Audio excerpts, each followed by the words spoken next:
Venice will never die. Like, you know, you can't destroy the history of it.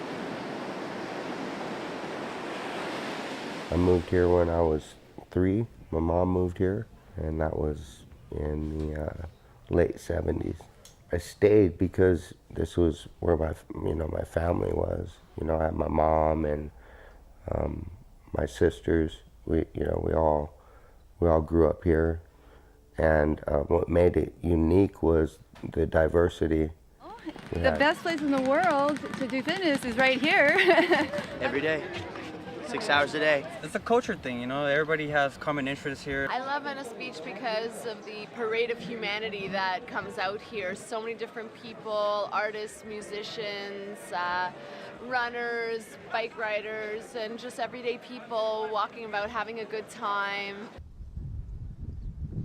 I grew up in Venice, and I was raised by a woman who made me respect diversity. So there was gay people, black people, white people, weird people, all kinds of people in my life from a baby. Nothing could touch us because we had the shoreline. You were protected right there.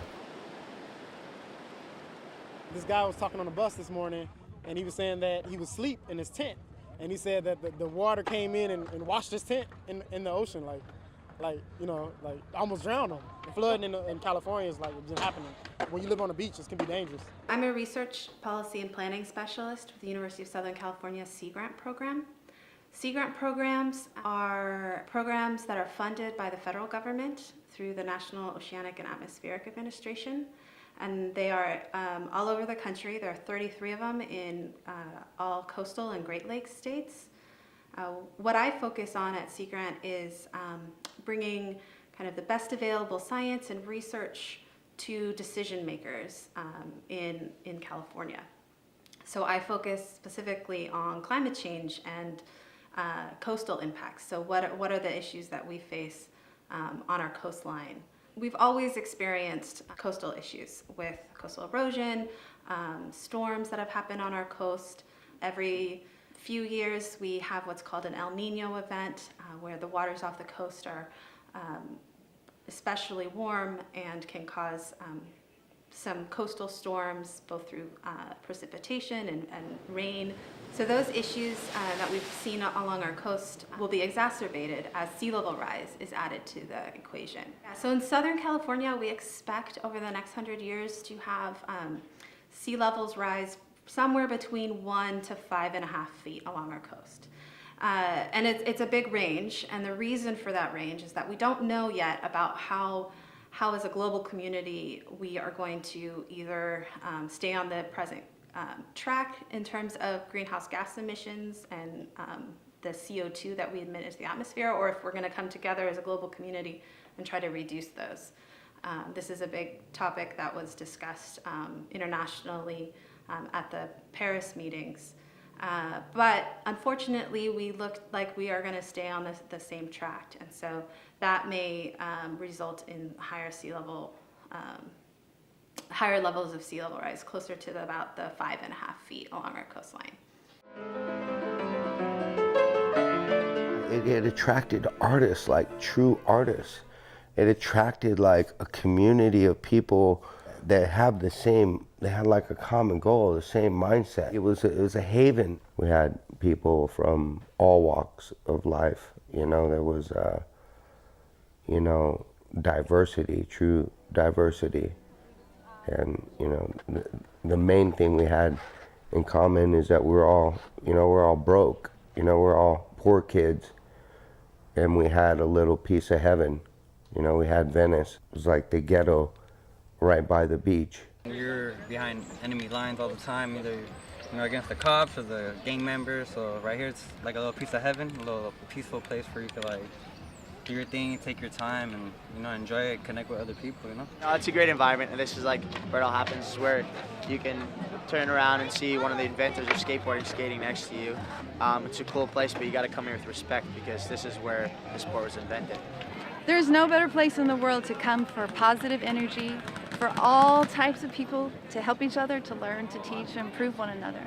right here, people are mostly just trying to escape from reality, you know, just a little place where they could just forget about their troubles and, you know, just express themselves freely. It's like a stronghold effect, you know? You know, when you're indigenous to somewhere, you automatically want to rebel and not be kicked out or gentrified or forced away.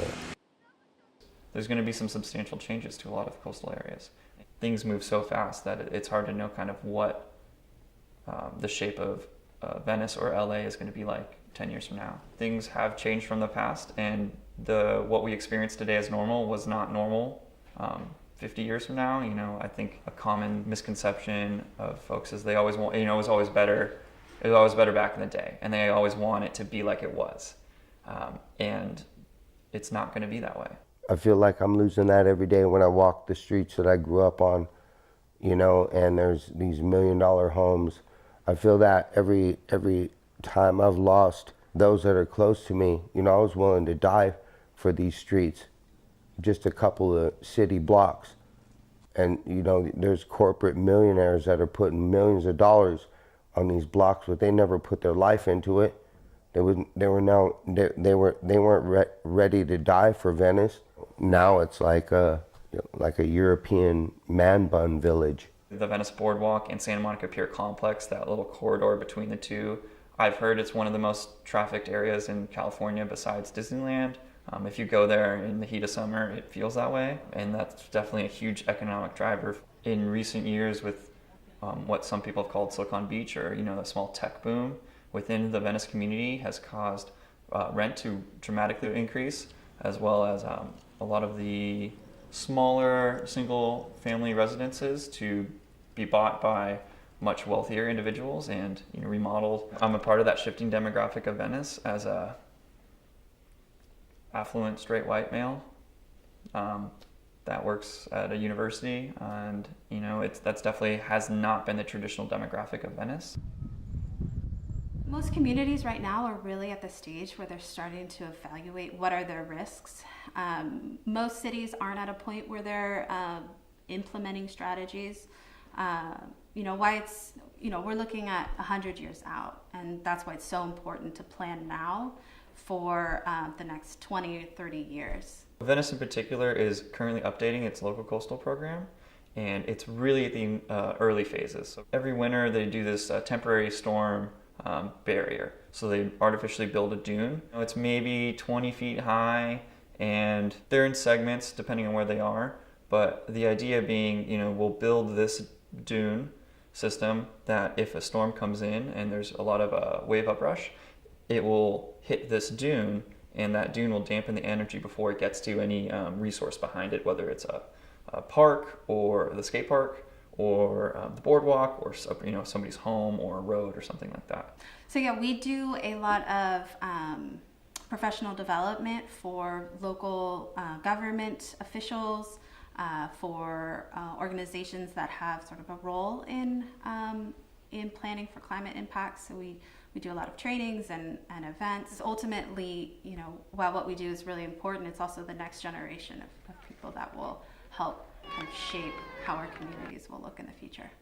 I think that's why it's so important that teachers and educators understand this issue so that they can bring it to their classrooms and really get students passionate about changes in their communities, and really bring it down to the local level where they can see these changes for themselves. Identifying what you like, those natural resources, those artificial resources like the boardwalk, those cultural centers, identifying those assets that we can all value and appreciate, and putting in policies and in place to promote that those sustain long term, I think everybody can agree with. I mean, it doesn't matter even if we have one bozo in office in America, it's the rest of the world too. And it's just it's the crappy part of life that's happening, and I wish there's something more we could do about it. The protesting is good, but taking more initiative and action, producing eco-friendly packaging would be a really good next step. For all of Los Angeles, we can just set a precedent for the whole rest of the country. One person can do this. It could be you. I think it's important to really care about your environment because it's where we exist every day, and it's what drives what we do with our free time and our work time too. Being an active participant in that planning process is going to be crucial to provide your voice, to learn about what the options are available, and to make sure that, you know, this vision of Venice as a community, as a culture almost, can persist in the future. Yeah, I would feel bad if it all dissolved in a you know, there was a huge wave that came over the breakwater and just annihilated everything from Pacific out to, you know, Sawtelle Boulevard. Everything was done. Yeah, that would be a bummer, you know, but that's happening already. You know, there's folks that are doing that.